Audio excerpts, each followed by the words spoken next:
Welcome, friends, to another journey back in time. Before we dive into the heart of today's story, let me ask you this.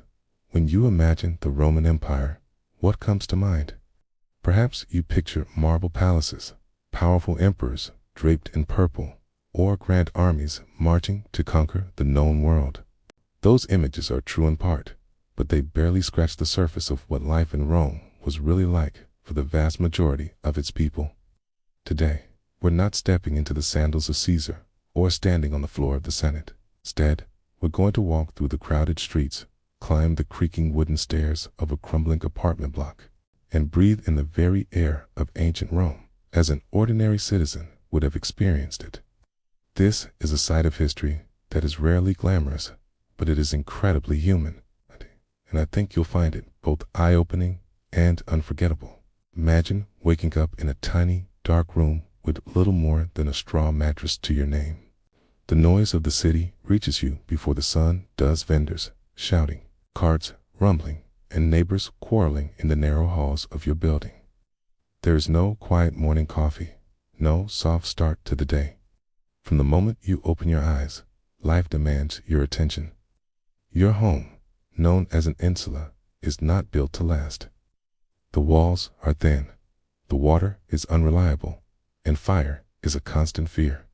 Yet this is where most Romans lived, stacked one on top of another in bustling, chaotic neighborhoods. Outside, the streets are crowded with people from every corner of the empire.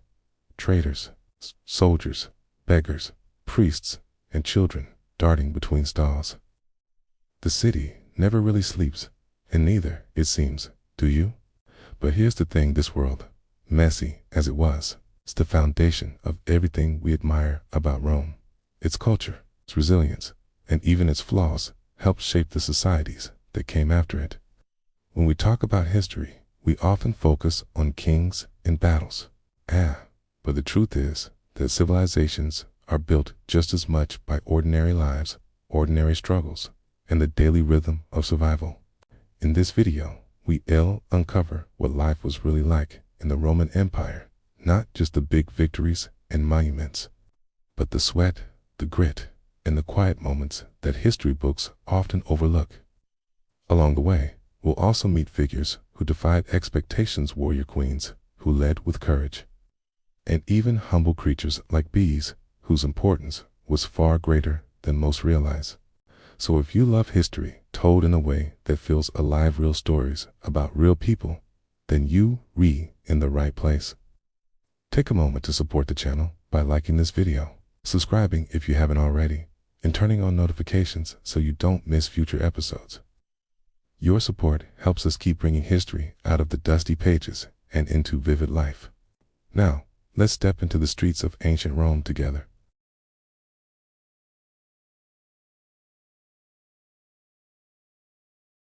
As we step together into the world of ancient Rome, let us put aside for a moment the glittering images of emperors, generals, and senators that dominate so much of popular imagination, and instead walk in the worn sandals of the men, women, and children who made up the lifeblood of the empire.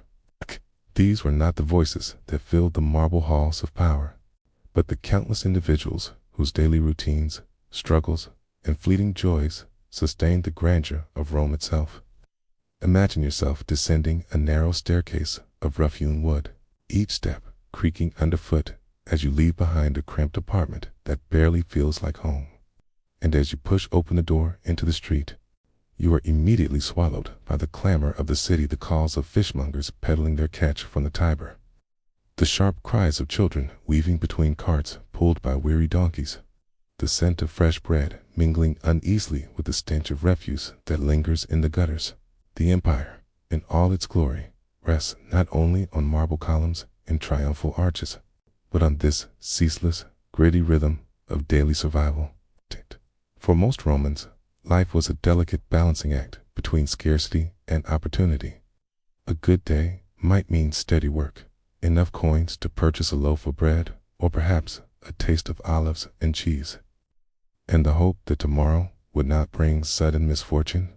A bad day, however, could arrive without warning, fire sweeping through the insulae where families slept shoulder to shoulder. The collapse of an unstable building after heavy rain, or the unpredictable flare of disease in streets already thick with humanity. Yet, in spite of these hardships, or perhaps because of them, ordinary Romans cultivated resilience, finding meaning in shared rituals and laughter stolen at the baths, in the thrill of watching games at the amphitheater, or in the whispered prayers offered at countless shrines scattered through the city. It is here, in this world of overcrowded neighborhoods and bustling marketplaces, that we find the true heart of Rome. The empire's grandeur may have been proclaimed in its temples and its conquests, but its pulse beat strongest in the lived experiences of those who rose each morning to face the city anew.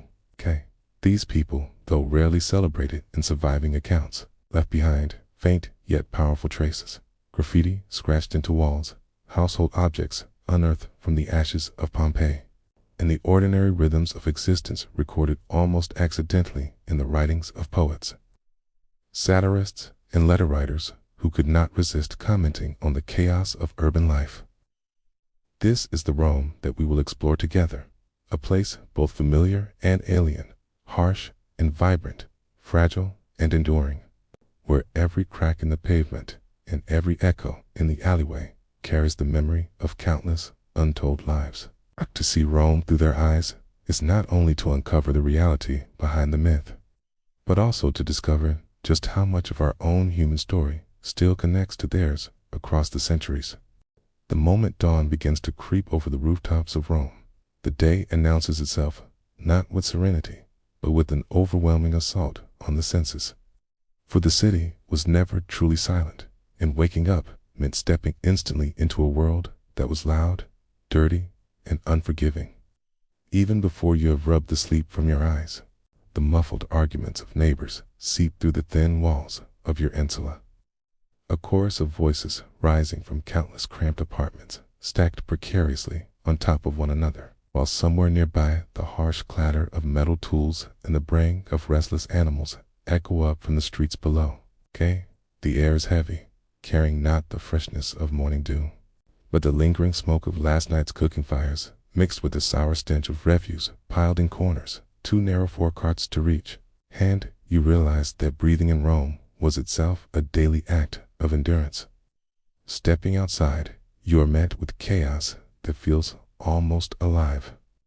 The press of bodies jostling in streets that were never designed to hold so many people. The uneven stones slick with spilled wine, fish guts, and animal droppings.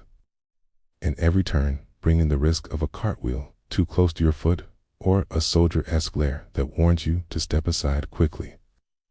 To walk through the city was to gamble with fortune. 4 buildings loomed tall and unstable, their walls prone to sudden collapse, while fire lurked as a constant menace, sparked easily by a cooking flame or the careless tilt of a lamp, spreading swiftly through wooden beams, before neighbors could even sound the alarm. The danger was everywhere, yet it was not an exception to life in Rome. It was the very fabric of existence. Reality, accepted as naturally as the rising of the sun. Even those who found work for the day knew that exhaustion awaited them before the evening, for labor was backbreaking, weather hauling ampery from the river docks, breaking stone under the command of overseers, or selling goods in markets where competition was fierce and tempers short. Hunger often gnawed at the edges of daily life, for grain supplies were never guaranteed, and when shortages struck, riots flared with the ferocity of a spark on dry tinder, leaving entire districts tense and restless. Noise followed you wherever you went, the hammering of craftsmen, the cries of vendors, the clanging of bronze vessels, the creak of wagon wheels, and the endless murmur of thousands of voices layered atop one another, until the city itself seemed to roar with a voice greater than any of its inhabitants. Yet, despite the hardship, despite the filth and the constant hum of danger, there was also an undeniable energy that pulsed through the streets. It's an unyielding rhythm that bound together people of every background, slaves, freedmen, merchants, soldiers, and migrants from the farthest provinces, each carving out a place for themselves in the restless organism that was Rome. Hardship was not only endured, it was woven into the identity of the city itself, a testament to the resilience of those who lived each day, knowing that comfort was rare, safety uncertain, and survival never guaranteed. If the streets themselves were treacherous, the place one called home offered little relief. For the majority of Rome's population, crowded into towering insulae, those sprawling apartment blocks that rose unevenly above the city, built quickly and cheaply to house the masses who flooded in from every corner of the empire. At first glance, they seemed like a solution to the swelling population, a way to stack lives upon lives in narrow courtyards and winding stairwells. Yet the reality was far harsher, for inside these walls, the promise of shelter was shadowed by danger at every turn. Climbing the stairs to your room was an act of caution, each step uncertain, the wooden boards worn thin by countless feet and always threatening to give way beneath your weight. And as you ascended higher, the risks grew worse, for the best apartments with thick walls and running water were reserved for those who could afford them on the lower levels, while the poorest families were forced upward, crammed into rooms no larger than a cupboard, where the ceiling slanted, the windows barely let in light, and the threat of fire was a constant companion. A single overturned oil lamp, a careless spark from a cooking hearth, and flames would spread swiftly through the timber and plaster, consuming everything before the bucket brigades could even be roused, leaving behind nothing but smoke and ash where dozens of families had once lived. Sanitation was almost an afterthought, for waste disposal was rudimentary at best, and in the overcrowded upper stories, it was not uncommon for chamber pots to be emptied directly into the streets below, adding to the filth that already clung to the city. The air inside these apartments was often stifling, heavy with smoke from cooking fires and the unwashed scent of too many bodies packed into too small a space, and illness spread quickly, carried by both the insects that thrived in the shadows and the contaminated water that seeped through broken pipes and cracked cisterns. For a family living in such conditions, privacy was a luxury, safety a fragile illusion, and comfort a dream rarely realized. Yet they endured, day after day, bound not by choice, but by necessity, to the fragile walls of these towering insulae. And still, even in such precarious surroundings, life went on with an almost stubborn resilience. Neighbors quarreled over space and noise, but also shared bread and stories in the evenings. Children played in narrow stairwells until the shouts of their mothers called them back inside, and gossip drifted easily from one window to another, as if the thin walls themselves carried voices through the air. The insulae, despite their dangers, were alive with the sound of human existence, and for the countless Romans who called them home, they were both a prison and a community, a place where the struggle for survival intertwined with the bonds of everyday living. Once you have navigated the treacherous stairs of your insula and emerged into the chaos of the city, the first task of the day awaits. Though it offers little comfort, breakfast, or rather the meager ritual that Romans called their jentaculum, a simple, hurried meal, eaten not out of pleasure, but sheer necessity, often consisting of a coarse bread dipped in watered-down wine, a few olives, or the occasional bit of cheese or fruit scavenged from yesterday's market, all consumed standing in a doorway or huddled in a shadow to avoid the sun's early glare. It is a moment that offers neither satisfaction nor respite, for as soon as you swallow the last crumb, the reality of the day presses in like the heat of the sun on the uneven cobblestones, reminding you that sustenance is fleeting and labor awaits with little mercy. The streets themselves, which might once have seemed merely busy or bustling, reveal their true nature under the morning light, a swirling, almost living mass of humanity and debris, where the scent of waste, both human and animal, rises in waves from open gutters that run down the center of every thoroughfare, mingling with the sharp tang of spilled wine, the remnants of fish and meat discarded from the night before, and the pungent smoke of cooking fires struggling to rise above the dense heat in constant motion. Every step is a negotiation. Avoid the manure left by horses and oxen, sidestep the puddles of stagnant water, and keep your footing on stones that are slick from the accumulation of filth and rain. All while navigating through throngs of merchants, shouting their wares.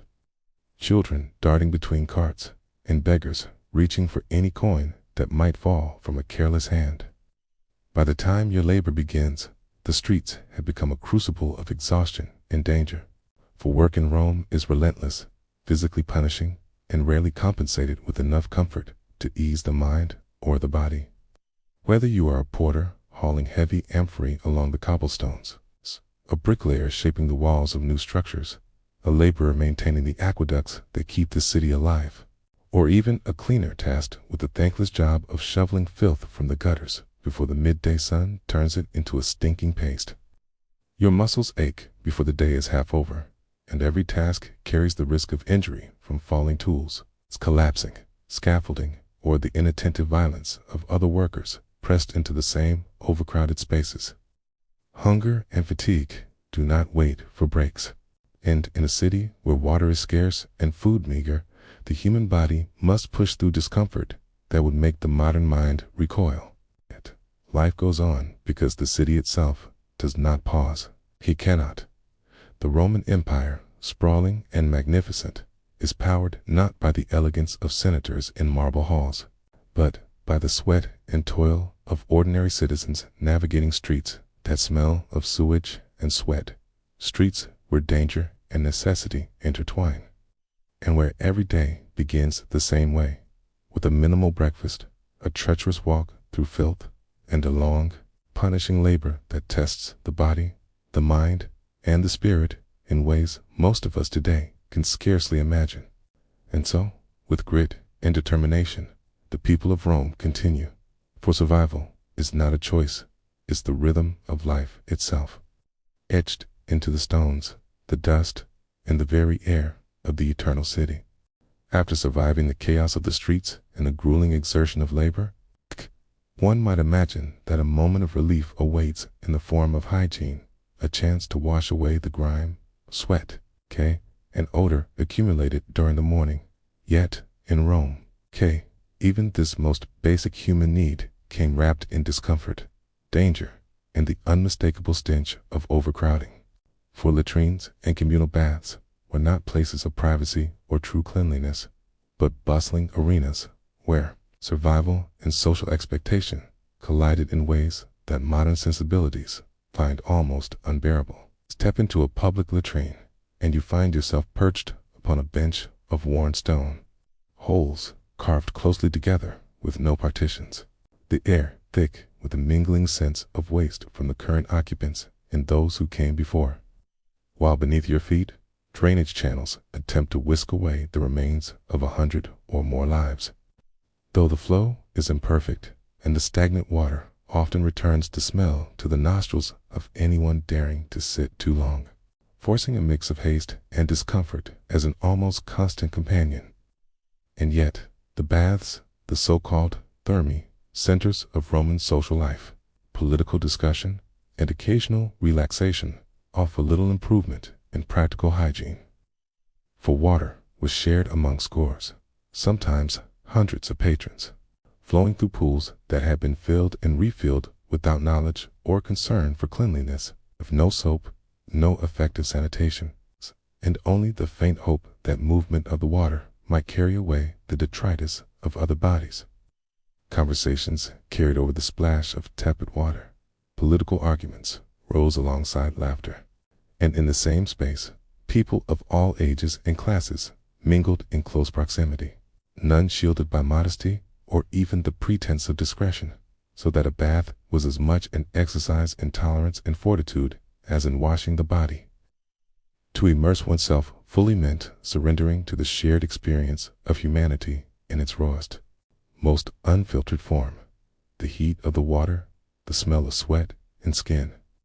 the accidental touch of strangers, and the constant awareness that, despite appearances, the water was as much a repository of others' labor and misfortune as it was of cleanliness. For the ordinary Roman, these rituals were less about pleasure than necessity and social expectation, and those who entered unprepared could find themselves overwhelmed not just by the sensory assault, but by the subtle pressures of hierarchy, reputation, and unspoken rules that governed who could enter which pools, who could speak,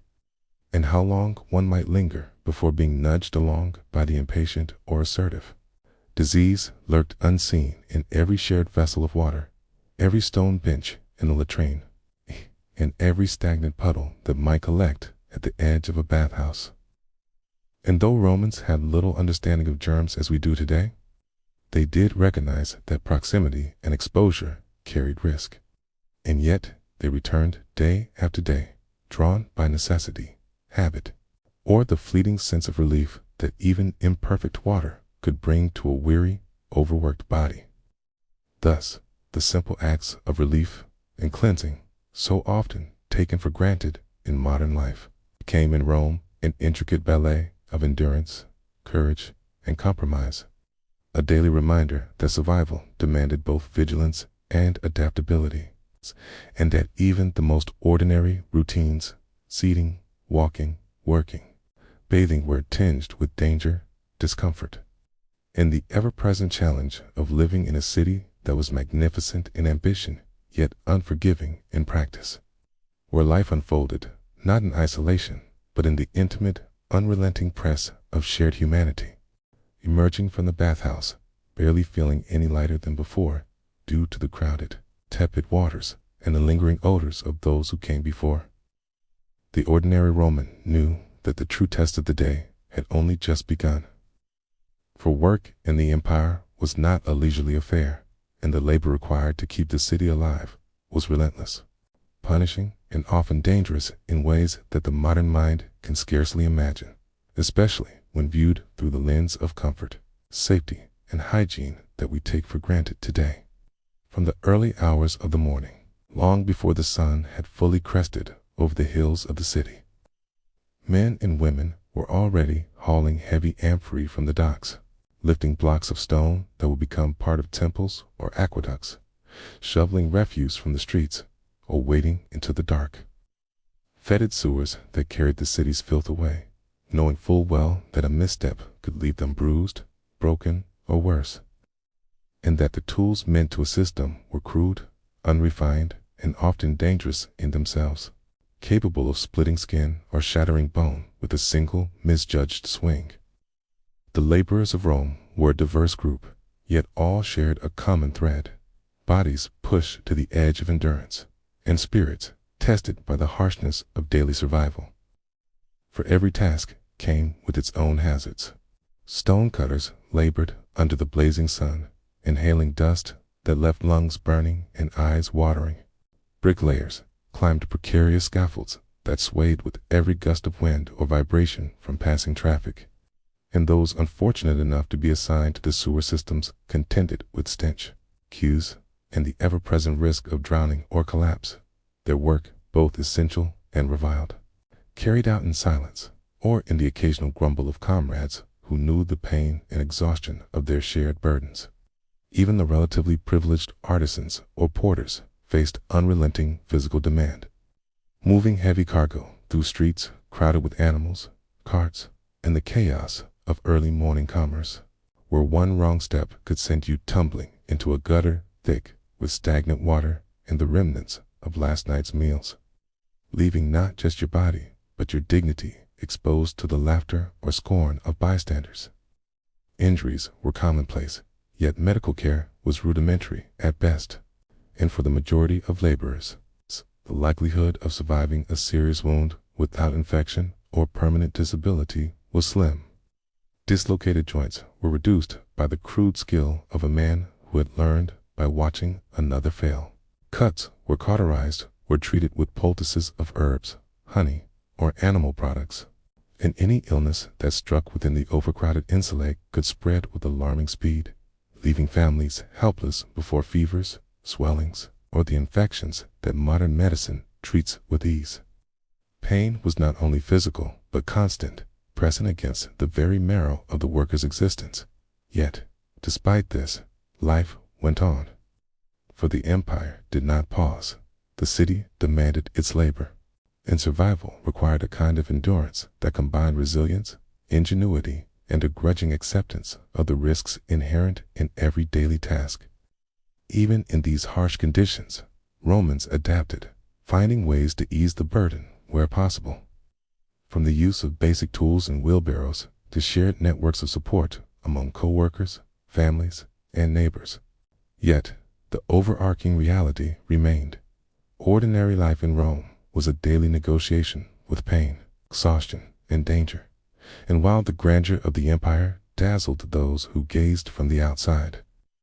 the truth lay in the unremarkable yet heroic efforts of countless individuals who kept the city alive through sheer force of will, muscle, and determination. After the relentless labor of the day, tarriness of the body often collided with the harsh reality of Roman medicine. A world where injury and illness were met not with comfort or gentle care, but with treatments that tested both the courage and endurance of the patient. For the art of healing in ancient Rome was as rudimentary as it was brutal, shaped by observation, trial, and error, and a persistent faith in remedies that today would seem horrifyingly crude. A dislocated shoulder, for instance, was rarely eased with rest or anesthesia, but instead forcibly manipulated by a practitioner who had learned his craft by watching others fail. The joint twisted and pressed back into place amid screams and grimaces, and the only relief offered was the hope that it had been set correctly. For there was no anesthesia, no analgesic beyond a few herbs or the strong grip of an assistant to hold the patient still while the work was done. Dental care was no less harrowing, often conducted with the tools of a blacksmith rather than a dentist. Teeth extracted with tongs, cavities drilled with rudimentary instruments, and infections treated with poultices made from crushed herbs, garlic, honey, and in some cases, animal dung, which was believed to have medicinal properties, though in truth it often caused further complications. Illness, even minor infections, could quickly become deadly, particularly for the poor. For antiseptics were unknown. Hospitals, as we know them, did not exist, and the crowded, unsanitary living conditions only amplified the spread of disease. Simple wounds could fester if left untreated, fevers could rage unchecked, and childbirth itself carried immense risk. Each case a delicate balance between hope, chance, and the limited knowledge of the healer. Yet, despite the danger and discomfort, Romans possessed an impressive, if imperfect, understanding of natural remedies, relying on plants, honey, garlic, and other substances that had antibacterial or soothing properties long before science could explain why. They observed patterns, experimented with mixtures, and documented their findings in medical texts, creating a body of knowledge that was often harsh in practice, but surprisingly sophisticated in theory. In the face of pain, infection, or injury, courage and resilience became as important as any remedy. For surviving the brutal treatments was often a prerequisite to recovery itself. For ordinary Roman, every scrape, every toothache, every fevered night carried with it a measure of fear and uncertainty, yet life pressed onward, and people endured, finding ways to live with their pain, to support one another, and to draw hope from the knowledge that even primitive medicine could sometimes save a life or ease suffering. It was a world in which strength, endurance, and pragmatism were as essential as any cure, and where the margin between survival and catastrophe was measured not only in skill or luck, but in the sheer determination of those who faced the hardships of body and environment with no choice but to persist. When the crude interventions of physicians failed or the pain of a lingering illness grew too great to endure, many Romans turned their eyes in their desperate hopes toward the divine, seeking cures not from scalpels or poultices, but from the favor of gods who were as capricious as they were numerous. For in a city where medicine was as often brutal as it was tentative, temples became refuges of both hope and ritual, spaces where the sick and weary gathered to entreat divine intervention, carrying offerings of coins, food, or small tokens in the faint hope that their prayers might bend fate in their favor. The path to these sacred spaces was itself a journey through the crowded streets, past vendors hawking charms and amulets, through the press of citizens who moved as if each footstep were an offering to the whims of fortune, and into the inner sanctum where incense smoke curled thickly through the air, blurring the line between the tangible world of human suffering and the intangible presence of divine authority. Inside the temples, rituals were often elaborate, designed to appease or persuade the gods to act on behalf of the supplicant. From the lighting of candles to the careful arrangement of offerings, and in some cases, the casting of lots or the interpretation of dreams. For Romans believed that guidance might come not only from words spoken aloud, but from visions granted in sleep, messages conveyed through signs in nature, or the behavior of animals considered sacred. There, a person might lie on a stone slab or a straw mat, scream prayers to Asclepius, Hygeia, or one of the countless minor deities who oversaw health, chosen with the hope that the particular god's favor might align with their specific ailment. And as they waited, a quiet, almost reverent tension filled the room, a mingling of fear, hope, and the recognition that human effort alone might be insufficient to turn the tide of illness. Yet, the divine remedies were as varied as they were uncertain. Some involved the consumption of sacred water, herbs blessed in ceremonial rites, or ritual cleansings that mirrored the communal baths, yet carried a symbolic, rather than hygienic, purpose, while others depended on gestures, words, or acts performed with precise timing or alignment to celestial events, reinforcing the belief that disease was not merely physical, but also spiritual, a misalignment between human behavior, the natural world, and the will of the gods. Families and neighbors often participated, chanting, offering encouragement, and carrying out minor acts of devotion, each person invested in the hope that combined piety might tip the balance toward recovery, while at the same time acknowledging that no human presence could guarantee the outcome, leaving illness cloaked in uncertainty, fear, and an ever-present reliance on forces beyond mortal control. In this intertwining of faith and fragility, the ordinary Roman learned a vital lesson. Survival was not always determined by strength of body or ingenuity of mind, but by endurance of spirit, the ability to navigate uncertainty, and the courage to hope when all else failed. For even in the face of crude medicine, harsh labor, and relentless disease, life demanded both pragmatism and faith. And the temples, with their incense, rituals, and promises of divine intervention, became as essential to the fabric of daily life as food, work, and shelter, a testament to humanity's enduring search for solace in the midst of suffering, amidst the chaos of labor, disease, and the daily struggle for survival. Every Roman was acutely aware that life unfolded not only according to the whims of fortune or the decrees of the gods, but also within the rigid framework of a society as stratified as it was vast, for the empire operated on a hierarchy so intricate and unyielding that every action, word, and gesture carried significance, and missteps could have consequences as severe as the laboring day itself. At the very apex of this social pyramid sat the emperor, a figure whose presence loomed like a living embodiment of divine authority. His face adorned coins, whose decrees shaped the empire's policies, and whose whims could instantly alter the fate of those far below in the chain of command. Yet, even beneath this solitary pinnacle existed layers of power and privilege. Senators, cloaked in their purple-striped togas, their influence spanning courts and provinces, wielding wealth, patronage, and the subtle instruments of persuasion to safeguard family interests and advance political agendas, while the equestrians, wealthy merchants, and landowners navigated a space just beneath nobility, commanding resources and connections that allowed them to thrive in commerce, law, and public life, yet always conscious of the shadow cast by those above them. Below these elite circles were the plebeians, the backbone of the city, whose lives were a constant negotiation between survival and aspiration, struggling to maintain a household, earn a living, and preserve dignity within the unforgiving pressures of urban life, while still seeking favor or protection from patrons more powerful than themselves.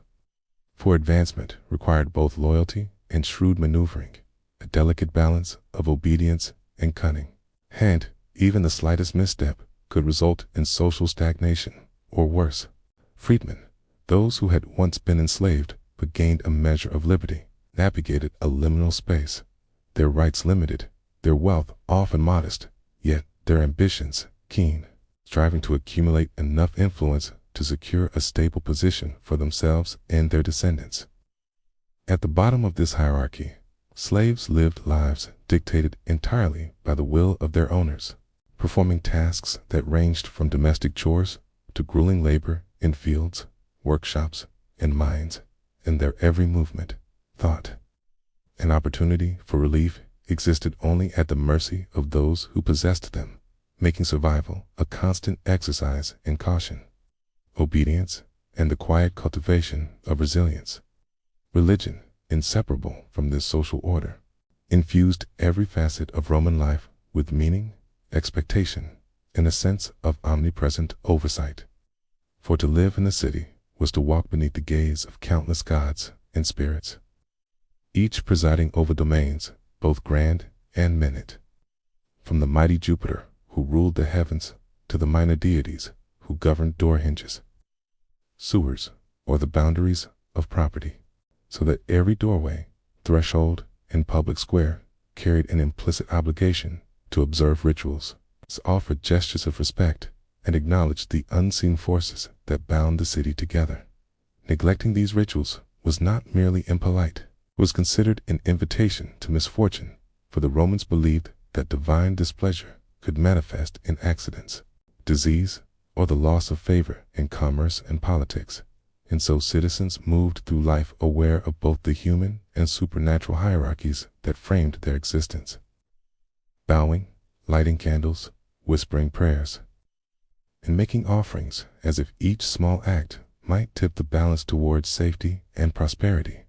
Thus, to be an ordinary Roman was to navigate a complex lattice of social and divine obligations, where one's place in the hierarchy determined daily interactions, opportunities, and survival, while religion infused even the most mundane tasks with meaning, reminding all who lived under the shadow of the empire that life was a delicate interplay of power, duty, and devotion, and that understanding one's position, the gods' expectations, was as vital as the strength to labor, endure illness, or traverse the filthy streets in search of sustenance and safety. In a city where survival was never guaranteed, and every day presented a precarious dance with danger, misfortune, and exhaustion, the lives of ordinary Romans were profoundly shaped by the intricate and often invisible bonds of patronage, for the patron-client relationship was more than mere social custom. It was a lifeline, a network of obligation and protection that allowed the lower classes to navigate the perils of urban existence with at least a fragile sense of security. From the moment a plebeian stepped out into the crowded streets, balancing crates of goods or hauling water to fuel a household, they were aware that their fortunes often depended not solely on skill or effort, but on the favor of a more powerful individual, a patron whose influence could shield them from debt collectors, provide opportunities for work, or intervene on their behalf in disputes that might otherwise end in punishment, injury, or loss of livelihood. This relationship was symbiotic, yet inherently unequal, a delicate balance of loyalty and expectation. For while the patron offered protection, opportunities, and prestige, the client in turn owed fealty, obedience, and at times tangible service, from running errands to participating in political gatherings, delivering votes, or performing favors that could range from the mundane to the dangerous. To honor this bond was to ensure one's place in the city as fragile social fabric, yet to misstep, neglect a duty, or fail to recognize the authority of a patron could result in swift retribution, public humiliation, or exclusion from resources that were essential to mere survival, making these relationships both protective and potentially perilous. In crowded neighborhoods where insulae teetered on the brink of collapse and the streets overflowed with waste and chaos, a client might rely on a patron to negotiate for better living conditions, secure employment, or provide access to medicine and food when illness struck. And in return, the client's loyalty became a form of currency, a measure of social credit that could be called upon when needed. This intricate web extended beyond individuals to entire families, as children were expected to honor the same obligations, perpetuating bonds that could last generations and intertwining personal survival with political, economic, and social networks that were as vital as the strength to endure labor, the courage to face disease, or the vigilance to avoid the perils of city streets. Thus, to live in Rome as an ordinary citizen was to exist in a perpetual negotiation of favors, obligations, and strategic alliances, where understanding the hierarchy, respecting the power of patrons, and cultivating loyalty were as essential to daily life as obtaining food, shelter, and safety. For in a world where accidents, illness, and misfortune lurked at every corner, the favor of a patron was often the thin line between endurance and calamity, and the complex dance of loyalty and obligation became an indispensable part of navigating the unforgiving, chaotic, and vibrant streets of the empire. Even as Romans navigated the treacherous streets, negotiated the obligations of patronage, and endured the grueling demands of labor, another layer of influence pressed upon every action and thought, the invisible yet omnipresent power of the gods, whose authority stretched into nearly every corner of daily life, making it impossible to move, speak, or even rest without acknowledging the divine forces that the city believed governed fate, fortune, and misfortune alike.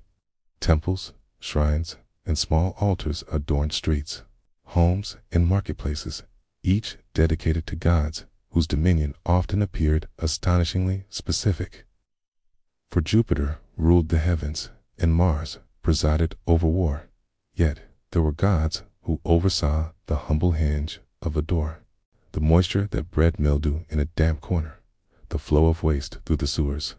and the invisible thresholds that defined boundaries of property, honor, and personal safety, so that a single misstep in ritual, a forgotten prayer, or a neglected offering could be interpreted not merely as discourtesy, but as a dangerous affront that invited calamity, illness, or misfortune. Walking past a small shrine, a citizen might pause to light a candle,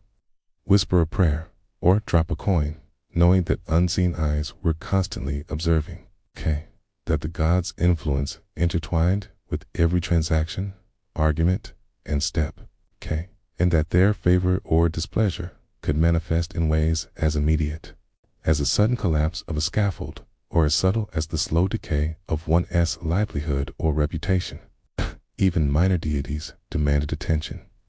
and the ordinary Roman learned early that life was not merely a matter of labor and survival, but a careful choreography of action and acknowledgement, perpetual negotiation with forces whose rules were invisible yet inescapable, for failing to honor them could bring consequences that no amount of effort, skill, or loyalty could mitigate. From the bustling markets where vendors invoked blessings for safe transactions to the narrow alleyways where a whispered word might prevent disaster, religion was the undercurrent that shaped perception, behavior, and expectation, infusing even the most mundane actions with weight and significance, while temples and household shrines became spaces where hope, fear, and strategy intertwined, offering both guidance and warning, comfort and pressure. For the ordinary Roman, understanding which gods required attention, which rituals were essential, and how to navigate the delicate balance between human ambition and divine expectation, was as critical to daily life as procuring food, earning wages, or avoiding injury. And those who failed to grasp this delicate interplay often found that disaster seemed to arrive, not by chance, but as the natural consequence of neglecting powers that watched, judged, and intervened with a reach that extended into every facet of existence. In this intricate tapestry of human and divine authority, it became clear that survival in Rome was not merely a matter of physical endurance or clever strategy. Acute awareness, and the humility to acknowledge forces beyond human control. For the gods were everywhere, from the grand temples of Jupiter to the unnoticed hinges of a door, and life itself was a continuous act of respect, attention, and negotiation with a universe that demanded reverence at every turn. As daylight waned and the sun sank behind the rooftops of the city, casting long shadows over the crowded streets and alleys, the rhythm of Rome shifted from labor and routine to a more precarious, unpredictable tempo. For the city after dark was a realm where danger prowled as surely as the night air carried the smell of smoke, waste, and cooking fires, and where ordinary citizens had to navigate a complex web of hazards that could turn a simple walk home into a perilous journey. The narrow streets of wooden insulae, already teetering under the weight of overcrowding, became tinderboxes for fire, and a single spark from a careless lamp or a malfunctioning hearth could ignite a disaster that would spread with terrifying speed, consuming homes, possessions, and lives before neighbors could intervene, leaving survivors scrambling through smoke, ash, and chaos. Yet, fire was only one of many threats that stalked the city after sundown, because lurked in shadowed corners, opportunistic and often armed, seeking to relieve travelers of their scant possessions, and even the occasional ex-gladiator, embittered or bored, could become a dangerous figure in a dispute, wielding strength trained for the arena in ways that made common citizens instantly vulnerable. Taverns spilled into streets with drunken laughter, music, and the occasional brawl where tempers flared over a spilled drink, a lost bet, or a poorly chosen insult, and the presence of wealthy nobles, often intoxicated and careless, could escalate a minor confrontation into a public spectacle, their whims enforced by muscle or entourage, leaving ordinary citizens to dodge both violence and the unpredictable fury of privilege. In the midst of this chaos, survival required vigilance, speed, and a keen awareness of surroundings, for even the simple act of carrying goods home from the market or returning from a laboring day could attract unwanted attention, and stepping off the raised footpath into what might have been a shallow gutter could expose one to a mix of waste, urine, or even disease. Each hazard magnified by the darkness, by the crowd, and by the lingering smell of refuse and fire. Citizens learned to read the city's rhythms, to anticipate where danger might lurk, and to move with a mixture of caution and confidence. For hesitation could be deadly, yet overconfidence could be equally ruinous. And the line between safe passage and disaster was as thin as a footpath between buildings, as fleeting as the last flicker of torchlight before it was swallowed by night. Yet, despite these perils, Roman nightlife was also a realm of vitality, noise, and human connection, where stories were shared, alliances formed, and fleeting moments of amusement and camaraderie appeared even amid risk, reminding those who survived that life in Rome, brutal as it was, carried with it moments of exhilaration, indulgence, and fleeting triumph, if only for a single evening. For the ordinary Roman, the night was not merely a time of rest, but a test of endurance, judgment, and luck, a time when vigilance and instinct were as crucial as courage, and when the difference between a safe arrival home and a life altered forever was measured in the speed of a step, the sharpness of an eye, and the wisdom to navigate the intricate, shadowed streets of a city that never truly slept. Amid the chaos of crowded streets, shadowed alleys, and the ever-present threats of fire, theft, and violence, one might assume that law and order would provide a steadying hand to guide the ordinary citizen through the hazards of Roman life. Yet, the reality was far from reassuring, for the apparatus of justice, while impressive in theory, was often inconsistent, unreliable, and easily swayed by coin, influence, or the favoritism of the powerful, leaving everyday Romans to navigate not only the physical dangers of their environment, but also the caprices of a legal system that could be as unpredictable as the city itself. The magistrates, officials, and guards tasked with maintaining order were frequently overworked, underpaid, or distracted, their focus divided between grand political matters and the mundane infractions of a populace too numerous and too diverse to monitor effectively, and in this gap of authority, opportunity flourished for those willing to exploit it, whether in the form of petty theft, opportunistic muggings, or the more organized schemes of thieves and ex-gladiators, whose intimate knowledge of both the streets and the weaknesses of law enforcement made them formidable adversaries. Bribery was a currency as effective as force or persuasion, and a well-placed coin could alter the outcome of a dispute, nullify an accusation, or secure leniency for acts that, without influence, might have carried severe consequences. Ordinary citizens quickly learned that justice was rarely blind and never swift, and that survival often depended on foresight, connections, and the subtle cultivation of relationships with those in authority. For a guard who could be charmed or, at least compensated might, mean the difference between recovering a stolen possession or accepting the loss,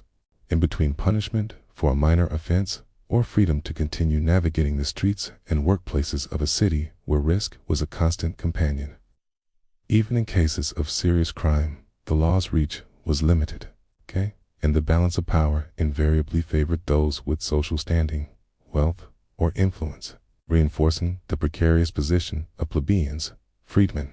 and slaves whose safety and security were contingent upon both their own vigilance and the protection of patrons or allies, and leaving them to develop a practical understanding of self-preservation, negotiation, and avoidance that often replaced formal justice with the survival instincts honed by necessity. In this environment, the ordinary Roman became adept at reading intent, recognizing danger before it struck, and relying as much on street smarts, timing, and the favors of others as on any formal recourse to law. For in a city where authority could be bought, swayed, or circumvented, wisdom lay not in expectation of protection, but in preparation, prudence, and the constant awareness that in Rome the law existed less as a shield than as another element in the intricate, often brutal ecosystem of urban survival. Yet, while the streets teemed with danger and the law offered little reassurance, Roman nightlife was far from a world solely defined by peril. It was also alive with vitality, indulgence, and the chaotic pleasures that kept spirits afloat amidst the hardships of daily existence. A realm where ordinary citizens, laborers, freedmen, and even the occasional wary noble could seek moments of diversion, camaraderie, or reckless abandon. Taverns overflowed with the scent of cheap wine, the tempts of roasted meats, and the smoke of oil lamps, their crowded tables serving as both gathering places and stages for human drama, where dice games decided fortunes in a matter of moments and wagers could be lost or won with a single throw, leaving hearts racing, tempers flaring, and alliances tested over spilled cups or disputed outcomes. The air was thick with the sound of poetry recited loudly, often with exaggeration or boastful flair, as men and women sought to impress, entertain, or provoke each other with stories of heroism, lust, or scandal. Each verse echoing over the clamor of conversation, laughter, and occasional argument, merging performance and social negotiation into a spectacle that was at once exhilarating and exhausting.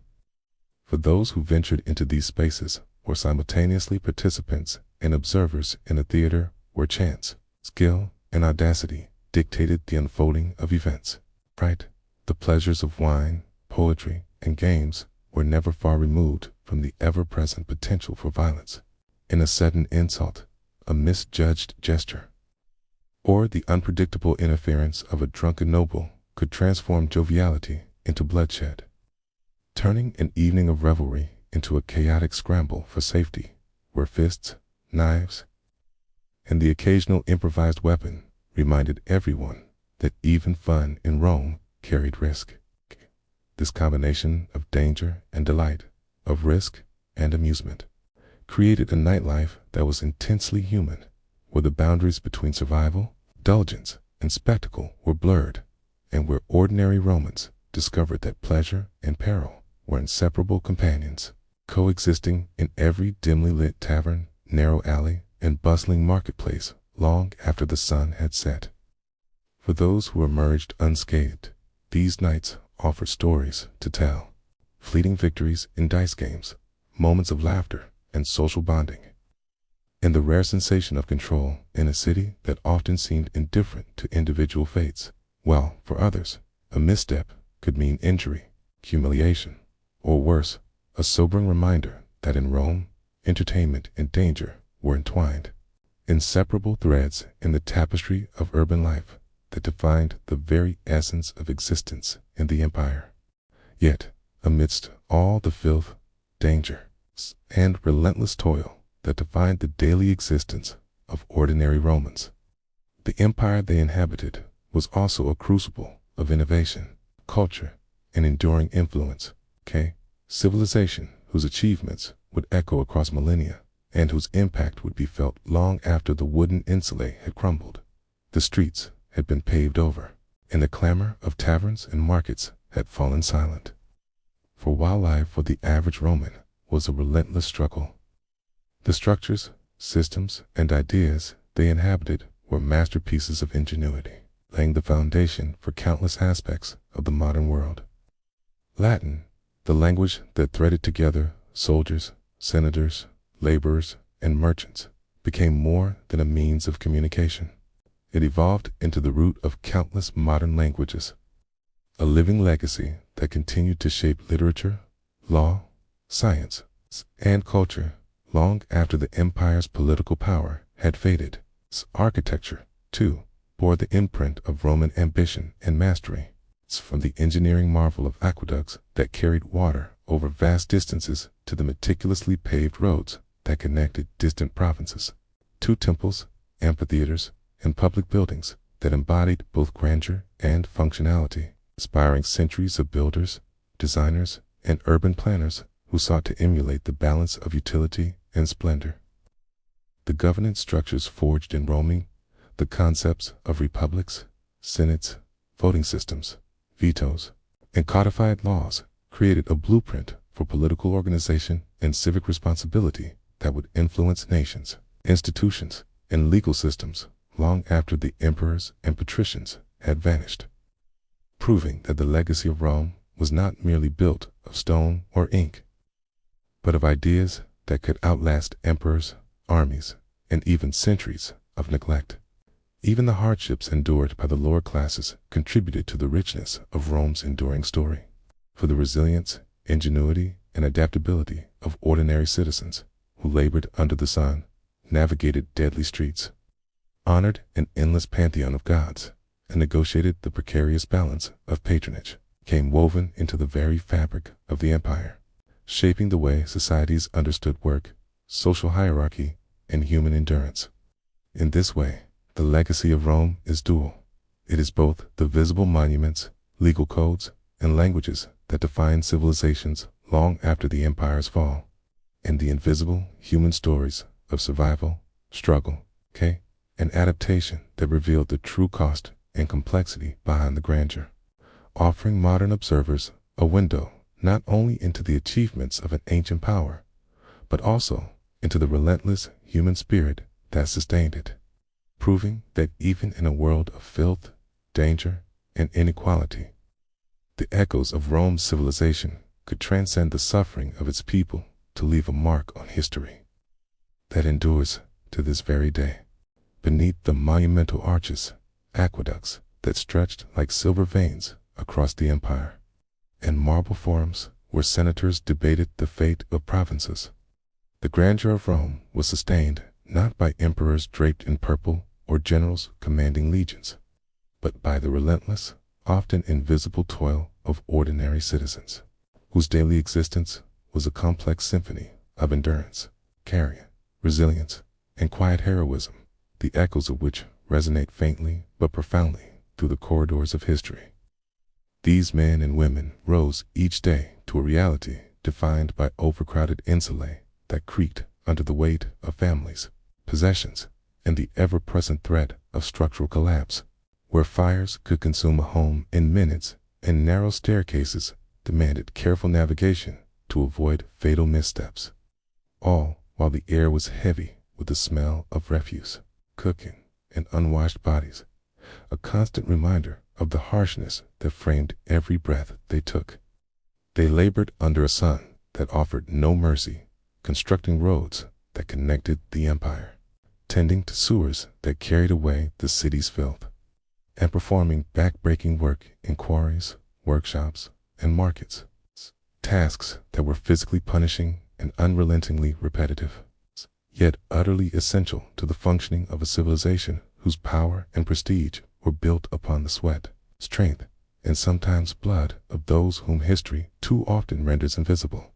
Illness, injury, and primitive medical practices added another layer of peril, as remedies were harsh, often ineffective, and sometimes brutal, leaving survival as much a matter of luck and divine favor as of effort or skill. And yet, despite these constant threats, fires, crime, disease, and social inequity, ordinary Romans endured, adapted, and found ways to carve moments of human connection, joy, and resilience in a city that demanded both. In this way, the story of Rome is incomplete without acknowledging the invisible backbone provided by these ordinary citizens, whose struggles, sacrifices, and ingenuity made possible the empire's magnificent architecture, sophisticated political systems, and enduring cultural achievements. It was their labor that paved roads which armies and traders would traverse for centuries, their sweat that built aqueducts supplying water to cities far beyond their own neighborhoods, and their resilience that allowed society to function even as they faced daily uncertainty and hardship. The grandeur that visitors and historians admire in the monuments, legal codes, and artistic legacies of Rome was inseparable from the quiet heroism of countless ordinary people who lived, suffered, and persevered within its streets. For it was upon their endurance, often uncelebrated and unrecorded, that the empire itself rested, proving that every monumental achievement of history carries with it the imprint of the unseen, unheralded efforts of those who toiled in the shadows of greatness, embodying human resilience in its most raw and profound form. As the narrative of Rome's streets, insulae, and endless toil fades into the distant echoes of empire, the story expands beyond ordinary survival to the larger-than-life figures whose names still reverberate through history. Women whose courage, intellect, and unyielding determination reshaped the destinies of nations, and whose stories offer a stark contrast to the daily struggles of common citizens, while illuminating the extraordinary capacities of leadership in the ancient world. Among these remarkable figures, Rodigon and Tomyris stand as towering symbols of resilience and strategic brilliance. Women who were thrust into roles of immense responsibility in times of conflict, forced to navigate political intrigue, military campaigns, came to the demands of sovereignty with a combination of intellect, quacity, and sheer force of will that defied the expectations of their contemporaries. Societies often sought to confine women to the margins of power. Rodigon, for example, was no ordinary princess attending courtly functions or performing ceremonial duties. She was a commander in her own right, immersed in the strategic complexities of warfare, logistics, and governance. Life a relentless balance of planning campaigns, inspecting troops, and ensuring that the machinery of state functioned even in the midst of rebellion and chaos. The stories recount her riding alongside soldiers, assessing fortifications, and making decisions with the precision of a seasoned general. Her authority derived not from birth alone, but from the respect she earned through competence, courage, and an unwavering commitment to her people. Meanwhile, Tomyris, perhaps even more legendary in the annals of history, became a figure whose personal tragedy fueled political and military action. The loss of her son at the hands of a powerful conqueror ignited a campaign that would culminate in a victory so symbolic and profound that it reverberated across nations, demonstrating the lethal combination of grief, strategy, and unyielding resolve, and leaving a legacy that would challenge contemporary perceptions of women in leadership. In recounting the lives of these warrior queens, one begins to understand that their narratives were not merely about battle or politics, but about the embodiment of resilience and vision in societies that often underestimated the capacity of women to wield power decisively. Both Rodigon and Tomyris operated in worlds defined by male-dominated hierarchies, vast armies, and intricate political landscapes.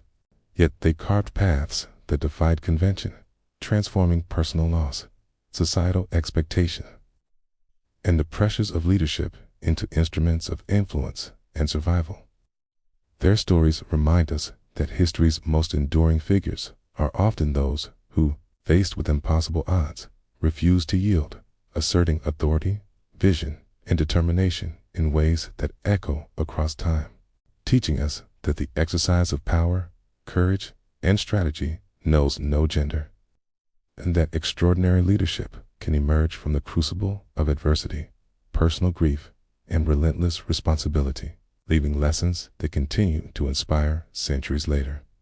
Rodigon's legend begins not in the opulent halls of a palace, scented with oils and perfumed candles, nor in the leisurely pursuits that many royal women of her time were expected to indulge in, but in the gritty reality of warfare, strategy, and leadership. A domain where every decision could mean life or death for her people, and where her presence on the battlefield mattered as much as the weapons she wielded or the troops she commanded. Unlike many of her contemporaries, Rodigon rejected the trappings of vanity and the meticulous concern with appearance that courtly life demanded. Her focus was entirely on substance over form, on preparation over pretense,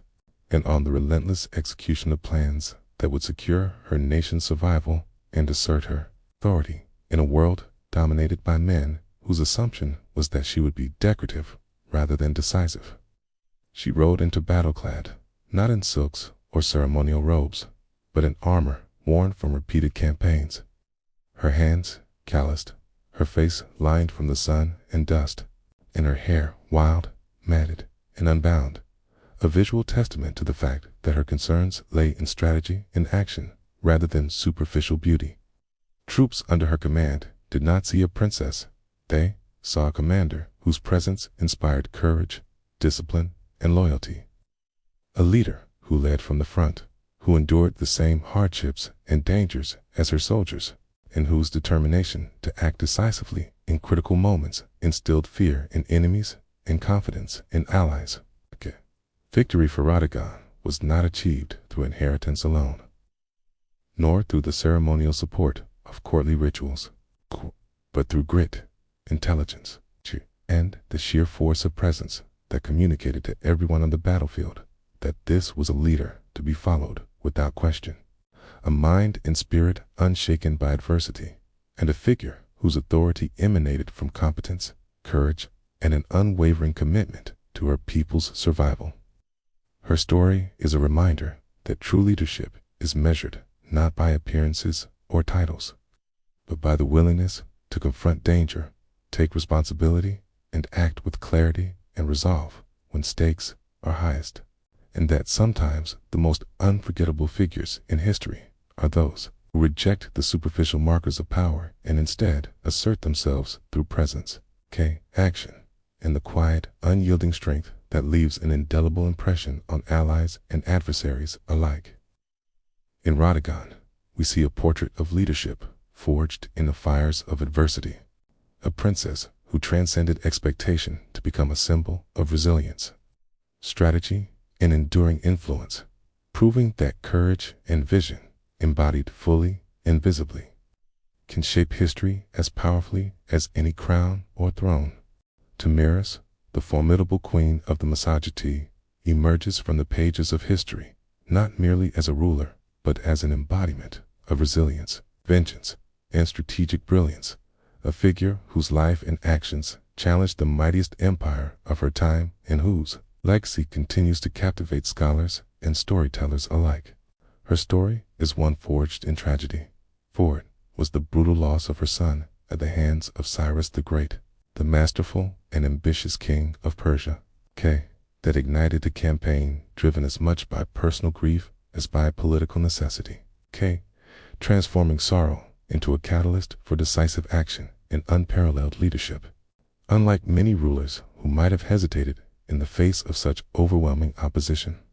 Tomyris confronted the situation with a clarity of purpose that was as sharp as any sword in her army. Carefully marshaling forces, studying the terrain, and orchestrating strategies that would exploit the strengths of her people, while identifying the vulnerabilities of a seasoned adversary whose reputation for conquest had reached far and wide. Her leadership was not ceremonial or symbolic. It was intensely practical, grounded in a deep understanding of both her warriors and her enemy. She rode at the forefront of her army, not from a place of vanity or spectacle, but to inspire courage, maintain discipline, and demonstrate that she shared fully in the risks that each soldier faced, reinforcing loyalty through example rather than decree. In the decisive confrontation with Cyrus, Tomyris employed tactics that leveraged mobility, local knowledge, and the fierce determination of her people, turning what might have been a suicidal encounter into a masterstroke of military strategy, culminating in a victory that was as psychologically devastating for the Persian forces as it was tactically brilliant. Tomyris's triumph was more than a personal vengeance. It was a statement about sovereignty, courage, and the capacity of a leader to shape history through vision, resilience, and decisiveness. Her story reminds us that power does not always reside in vast armies or imperial prestige, but in the intelligence, determination, and unwavering commitment of those who refuse to yield, even against seemingly insurmountable odds. Her legacy endures not only in the narrative of her battle with Cyrus, but also in the archetype of female leadership it inspires, a reminder that the courage to act, the wisdom to plan, and the fortitude to endure can etch an unforgettable mark upon history, ensuring that Tomyris' name would resonate through the centuries as a symbol of relentless resolve, strategic genius, and the enduring human spirit that refuses to bow even before the greatest powers on earth. In examining the lives of Rodigon and Tomyris,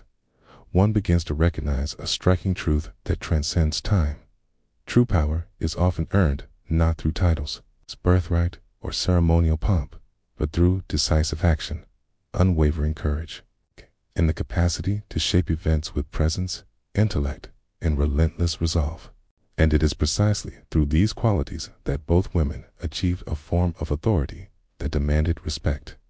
not simply from allies and subjects, but from enemies who had underestimated them at their peril. Rodigon, by riding into battle alongside her soldiers, confronting rebellion head-on, and asserting her strategic vision in moments when hesitation could have been fatal, demonstrated that leadership is inseparable from action, that influence is measured by results rather than reputation, and that a figure who embodies competence, courage, steadfastness can redefine what it means to hold power within a society structured around hierarchy and expectation. Similarly, Tomyris' confrontation with Cyrus the Great exemplifies this principle on an even more dramatic scale. For it was not the ceremonial symbols of her queenship, nor the inherited authority of her position that enabled her to triumph against one of history's most formidable conquerors, but her willingness to act with clarity, decisiveness, and relentless determination in the face of overwhelming odds, converting personal grief into a force that reshaped the political and military landscape of her region. Through these narratives, both women illustrate that the essence of influence and respect in any society, ancient or modern, arises from the tangible demonstration of competence, courage, and the refusal to yield when stakes are highest. A principle that resonates far beyond the immediate circumstances of their lives and into the broader understanding of what it means to lead. By studying the intertwining stories of Rodigon and Tomyris, we gain insight into the ways extraordinary individuals can transcend social limitations, redefine expectations, and command respect, not through words alone, nor through inherited privilege, but through the visible, undeniable weight of action and presence, leaving legacies that endure precisely because they are rooted in the lived experience of courage, resilience, and the audacity to confront challenges directly. Their power was both literal and symbolic, a testament to the enduring idea that leadership, authority, and respect are ultimately earned in the crucible of responsibility, action, and unwavering commitment. A lesson that resonates with anyone seeking to understand how human resolve can reshape the world, inspire generations, and ensure that names like Rodigon and Tomyris are not merely remembered, but revered for the deeds that defined their lives and the indelible mark they left on history. As the tales of warriors and queens fade into the broader panorama of human ingenuity, the story shifts to a seemingly gentler yet equally profound testament to civilization,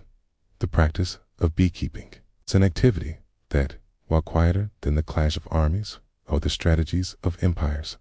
reveals the extraordinary ingenuity, observation, and integration of humans with nature across ancient societies. In Egypt, Greece, Mesopotamia, and Rome, beekeeping was far more than a simple agricultural pursuit. It was a science, an art, and in many cases, a spiritual practice, a reflection of how these civilizations sought to harness the natural world while respecting the delicate balance of its forces. In the Nile Valley, bees were considered sacred, their honey not merely a source of sweetness, but a cornerstone of medicine, preservation, and ritual, appearing in countless prescriptions to treat wounds, coughs, and digestive ailments long before the chemistry of these remedies was formally understood, while their wax became integral to writing tablets, cosmetics, and even embalming practices, demonstrating a remarkable versatility that intertwined human needs with the rhythms of nature. Across the hills of Greece, the hum of hives was heard not only as background noise, but as a living testament to discipline, order, and divine balance, inspiring philosophers and naturalists who observed the behavior of bees with wonder, drawing parallels between their societal organization and the virtues of human governance, diligence, and cooperation. Similarly, Mesopotamian beekeepers approached their craft with a meticulous sense of structure and regulation, ensuring that resources were allocated fairly, that the seasonal migrations of swarms were understood, and that hives contributed to the larger economic and ecological stability of their communities, reflecting a sophisticated awareness of how small creatures could influence societal well-being in profound ways. In Rome, the practice expanded further, becoming a scaled enterprise capable of supplying vast populations with honey and wax, and mirroring the empire itself in its ordered, obedient, and productive nature. A microcosm of human organization in miniature, where the careful stewardship of bees reflected broader cultural values of diligence, foresight, and sustainable management of resources. From the deserts of Egypt to the fertile plains of Anatolia, the temples of Greece to the vineyards of Gaul, the hive was more than an agricultural instrument. It was a symbol of interconnectedness, a conduit through which humans learned patience, observation, and respect for natural processes,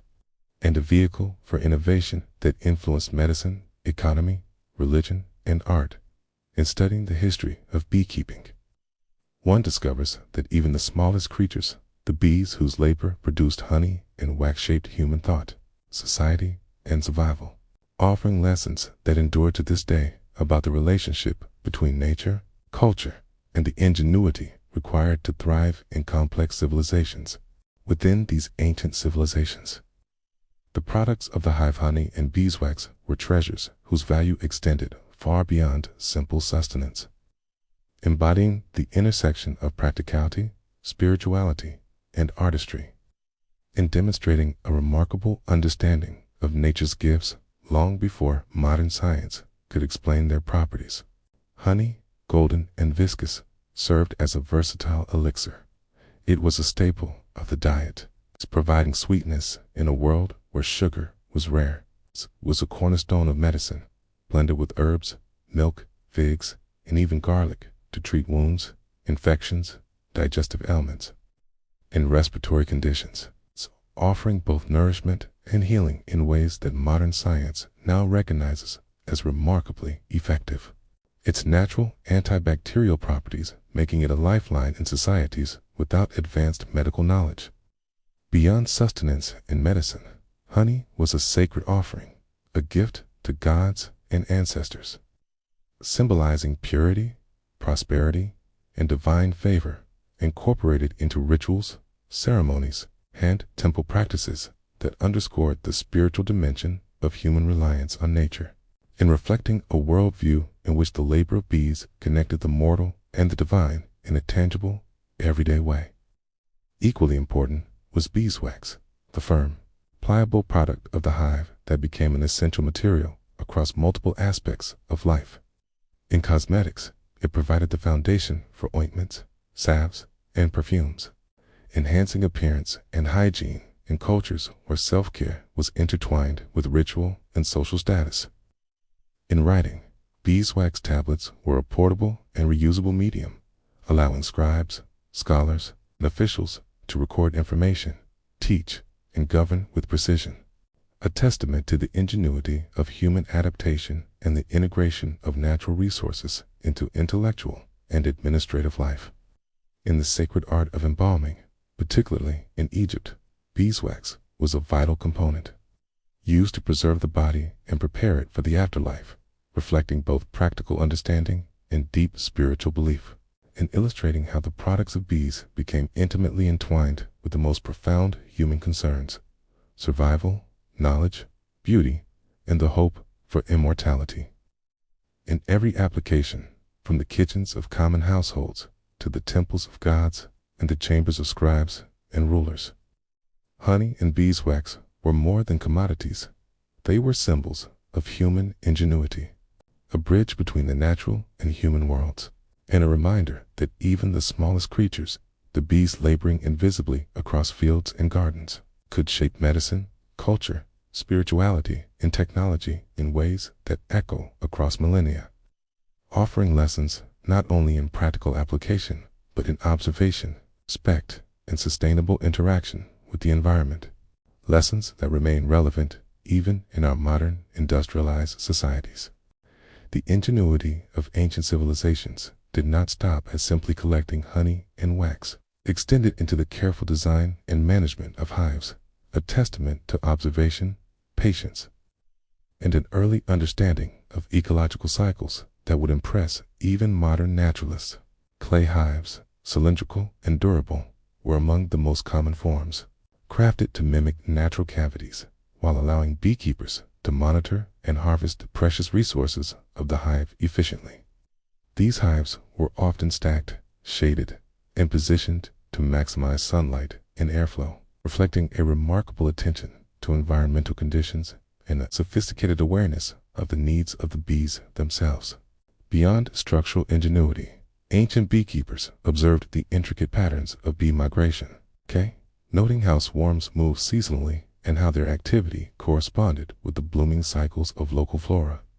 Insights that allowed them to predict honey flow, plan harvests, and ensured the sustainability of their colonies over time.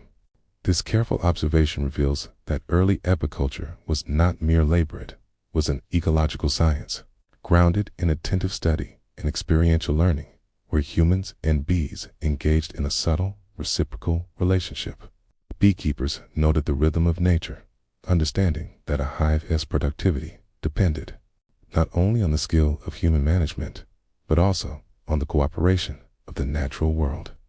A principle that resonates with modern ideas of sustainable agriculture and environmental stewardship. The humming of the hive became more than background noise. It was a source of knowledge, a way to read the seasons, track the flowering of plants, and anticipate both abundance and scarcity, demonstrating a level of ecological intelligence that bridged observation, ritual, and practical necessity. In essence, the clay hives and careful attention to bee behavior reveal civilizations that, while lacking modern technology, possessed an advanced awareness of the interconnectedness of life.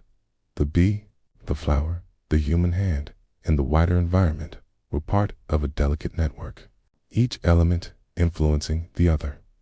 The success of beekeeping depended not on domination, but on understanding, adaptation, and respect, qualities that allowed humans to thrive alongside these small yet extraordinary creatures.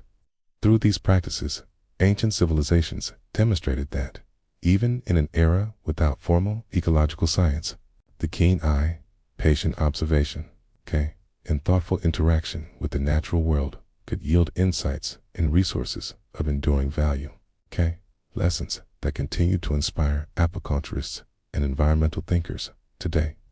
Beyond their practical value as producers of honey and wax, bees occupied a profound place in the spiritual and symbolic imagination of ancient civilizations, revered as sacred beings whose labor and behavior reflected patterns of order, diligence, and divine purpose. In Egypt, bees were often associated with the gods themselves, considered emissaries between the mortal world and the divine. Their flights and hums interpreted as whispers of celestial wisdom, while honey became both an offering and a medium through which humans could connect with spiritual forces,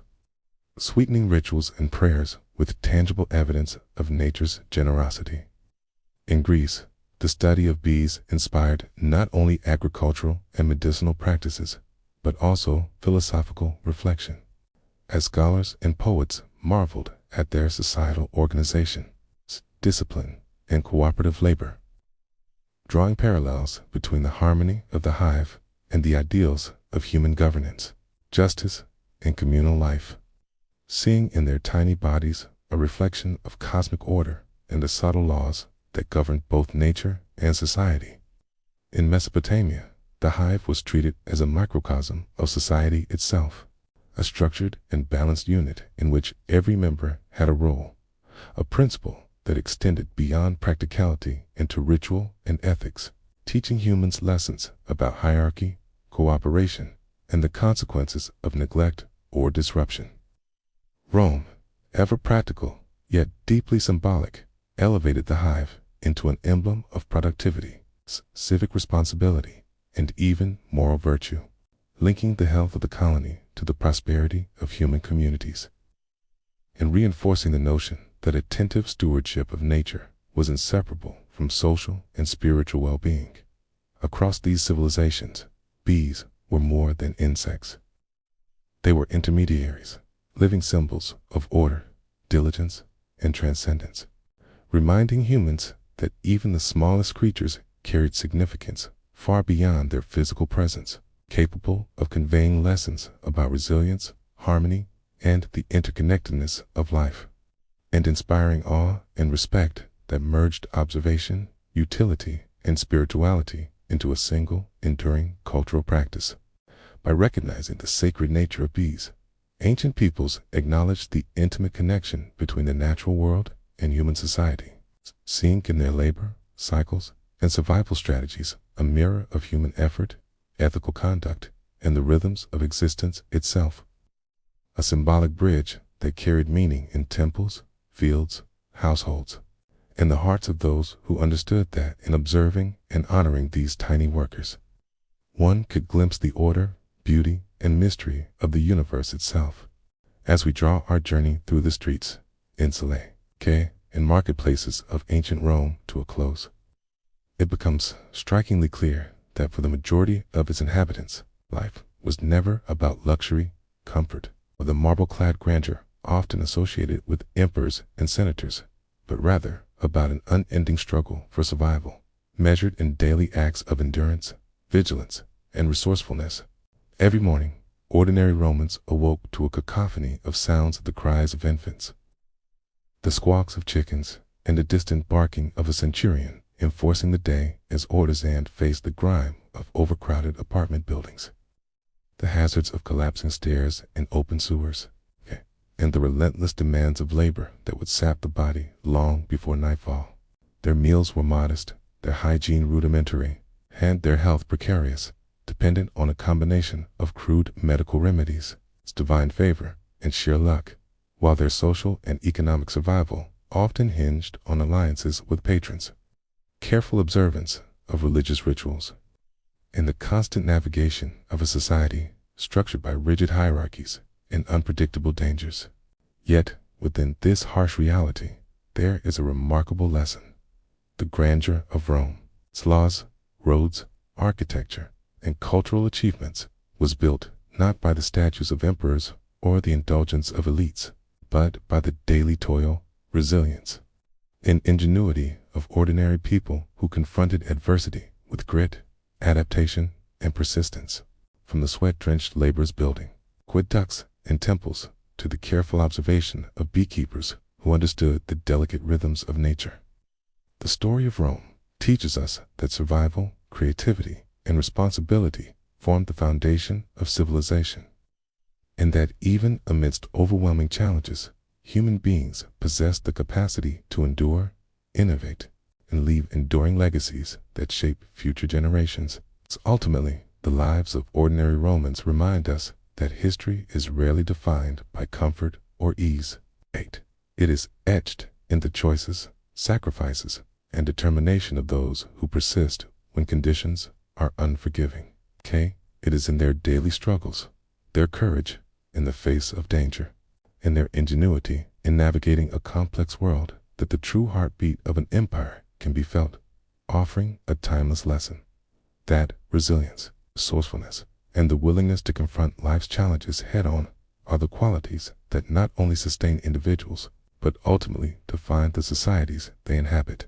leaving a legacy far more enduring than wealth, titles, or fleeting luxury ever could.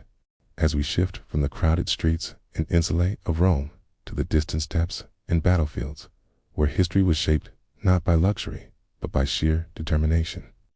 one truth becomes resoundingly clear.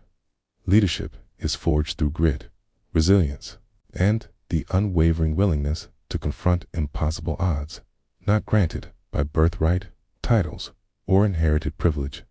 The stories of Rodigon and Tomyris, the warrior queens whose names echo across time, illustrate this principle in the most vivid and unforgettable ways,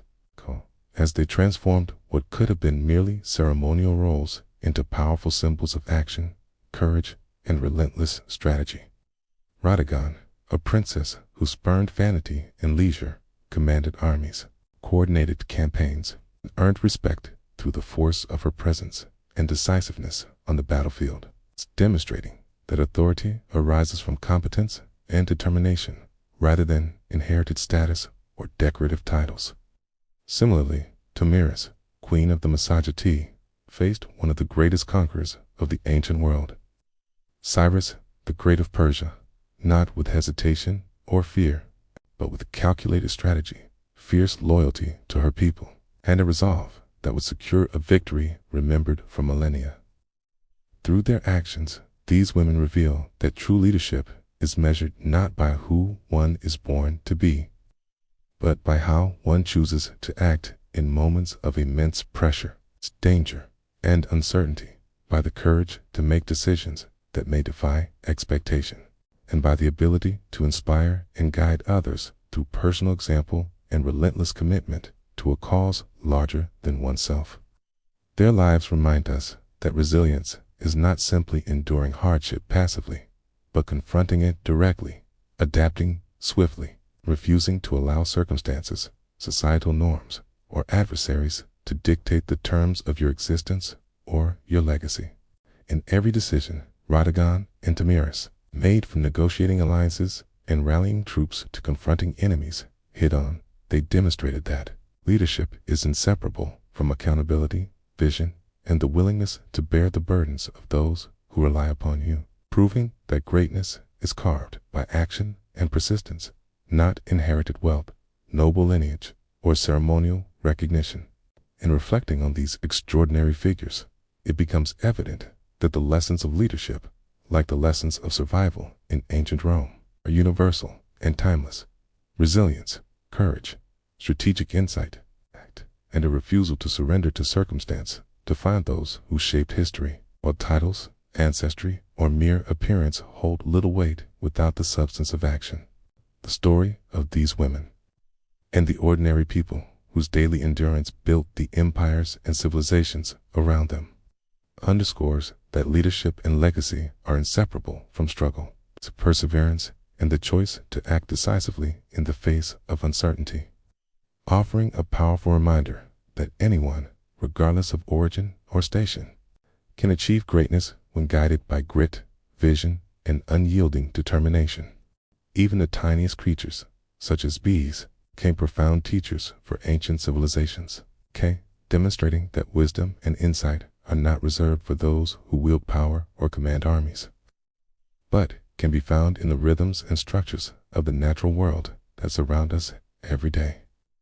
Observing the intricate organization of the hive, civilizations like Egypt, Greece, Mesopotamia, and Rome recognized patterns of order, cooperation, and interdependence that mirrored the ideal functioning of human society, revealing that discipline, shared responsibility, and harmony within a community were essential for survival and prosperity.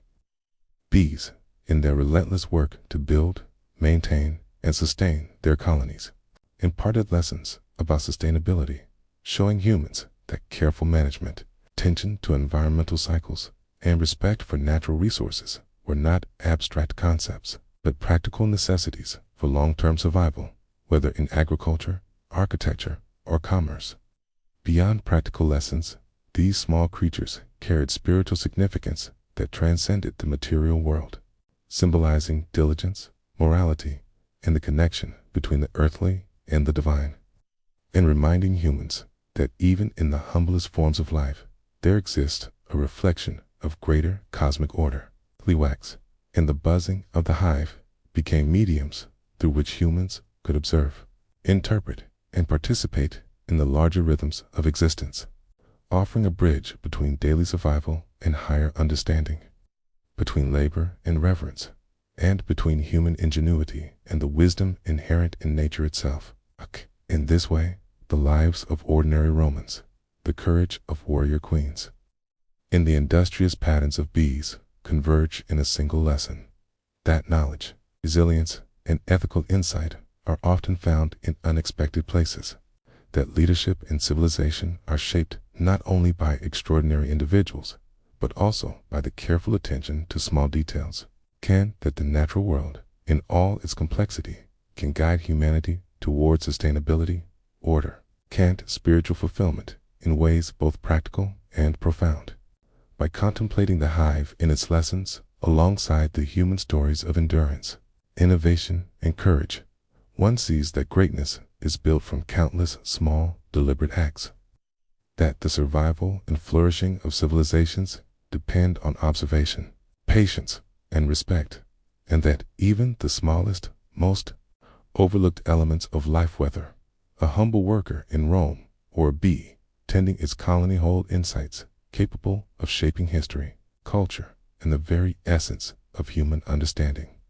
In tracing the arc of history from the crowded insulae of Rome to the battlefields commanded by warrior queens, and even to the quiet hum of a beehive,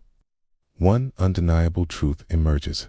empires, civilizations, and legacies are never built solely by those who sit on thrones or inscribe laws on marble. They are sustained, molded, and ultimately defined by the countless ordinary individuals whose labor, endurance, and determination form the hidden scaffolding of human achievement. The sweat of laborers who toiled under the relentless sun to construct aqueducts, temples, and roads. The silent diligence of artisans perfecting tools, pottery, or honey harvests, and the unwavering courage of those who faced disease, hunger, and danger day after day all contributed to the stability, prosperity, and splendor of the societies we now revere in history. These unseen efforts, though often invisible in grand narratives, were as vital as the proclamations of emperors or the strategic brilliance of generals, because without the foundation of ordinary toil and collective resilience, even the most magnificent palaces, roads, or empires would crumble like fragile clay under the weight of reality.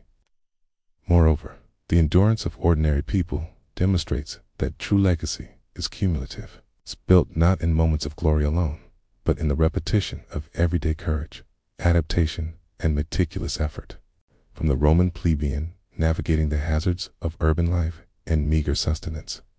to the beekeeper observing and respecting the rhythms of nature, to the citizen who negotiated life within strict social hierarchies.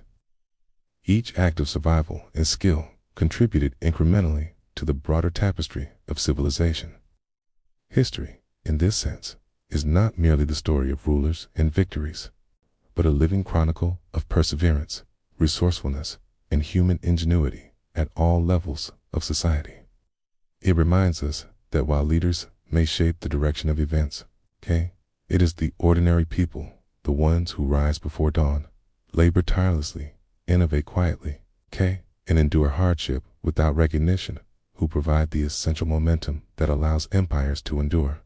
ideas to flourish, and knowledge to be transmitted across generations. In recognizing the role of ordinary individuals in the making of history, one gains a richer appreciation for the complex interplay of human effort,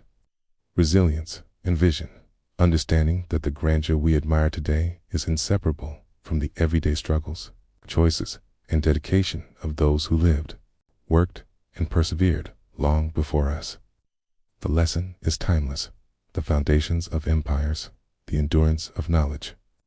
and the shaping of legacy are not reserved for the privileged few, but are born from the collective strength, courage, and commitment of ordinary people,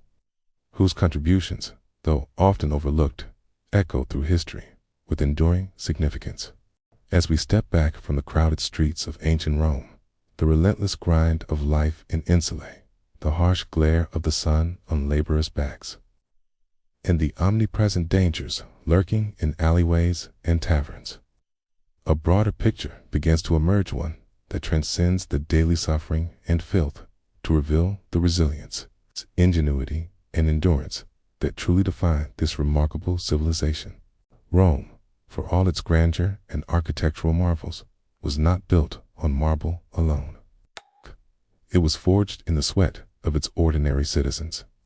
the quiet perseverance of those who woke each morning not to luxury, but to hardship, noise, and danger. From the moment the rooster crowed over the insulae, Romans navigated a world filled with risk, unstable staircases, overcrowded rooms, open sewers, and the ever-present threat of fire. Yet, despite these challenges, they lived, labored, and persevered, creating a society that, while brutal and unforgiving, laid the foundations for language, law, governance, and architecture that continue to influence the modern world. In contemplating the daily lives of these ordinary Romans, it becomes clear that survival required far more than simple endurance. It demanded cleverness, resourcefulness, and an intimate understanding of both the natural and social worlds. Meals were minimal and often unappetizing. Streets were overflowing with waste, and communal baths offered a precarious form of hygiene that brought people together in ways both practical and socially complex. Its work was exhausting, whether hauling stones for aqueducts, constructing roads that would endure for millennia, or laboring in the city's sewers under the blazing sun. Medicine, when available, was primitive and often cruel, with dislocated limbs forced back into place without anesthesia, teeth treated with tools as brutal as a blacksmith's hammer, and remedies ranging from herbs and garlic to, in some cases, animal dung. When illness struck, Romans often turned to temples and divine intervention, placing hope in gods whose numbers were as countless as the dangers of daily life, demonstrating the profound integration of spirituality into every aspect of existence. Strict hierarchy of Roman society, where emperors, senators, equestrians, plebeians, freedmen, and slaves each occupied distinct roles, reinforced both opportunity and limitation. Yet, survival for those lower in the social order often depended on forging patron-client relationships, navigating alliances, and demonstrating loyalty or usefulness to those with power. Religion was never optional, with gods overseeing even the smallest details of daily life, from door hinges to sewers to mildew. On walls, failure to observe rituals and customs was seen not merely as impolite, but as dangerous, a potential harbinger of misfortune or death.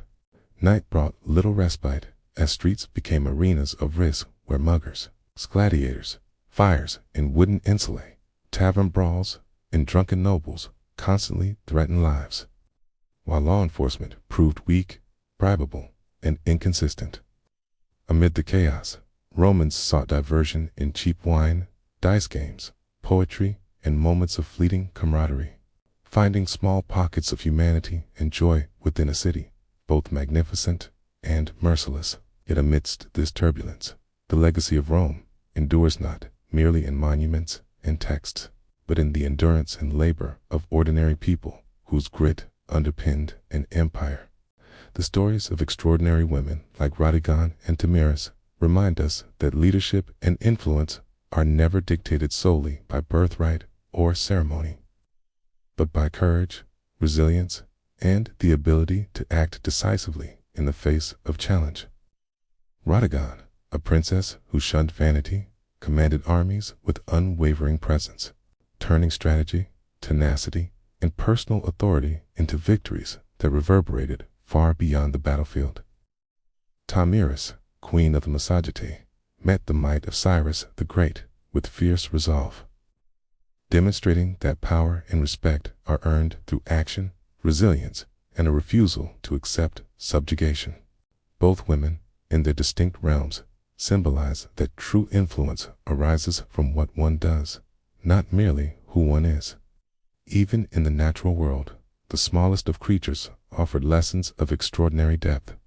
Bees, revered across Egypt, Greece, Mesopotamia, and Rome, taught civilizations about order, sustainability, and a delicate balance between labor, ecology, and spirituality. Their hives, often carefully constructed from clay or woven baskets, and their cycles of migration and pollination provided a living model of organization and harmony. While honey and beeswax became indispensable resources for food, medicine, cosmetics, writing, and ritual. Observing these creatures, humans learned the importance of diligence, cooperation, and attention to the smallest details, realizing that even the humblest participants in the ecosystem could hold insights critical to survival and civilization. Ultimately, whether through the endurance of ordinary Romans, the strategic brilliance of warrior queens, or the meticulous, harmonious work of bees, one truth stands out. Empires and legacies are never shaped by rulers alone. They are built, maintained, and transmitted through the labor, courage, resilience of countless individuals whose contributions, though often unseen, echo through time with enduring significance. It is in these acts, grand or small, human or natural, that civilizations find their strength, their continuity, and their soul. And so, as we reflect on these lessons of survival, leadership, and diligence, let us remember that greatness is cultivated through perseverance, courage, and respect for the intricate rhythms of both human society and the natural world. Good night, and may your dreams be filled with curiosity, wonder, and the quiet courage to face each new day with resilience, no matter the challenges that await.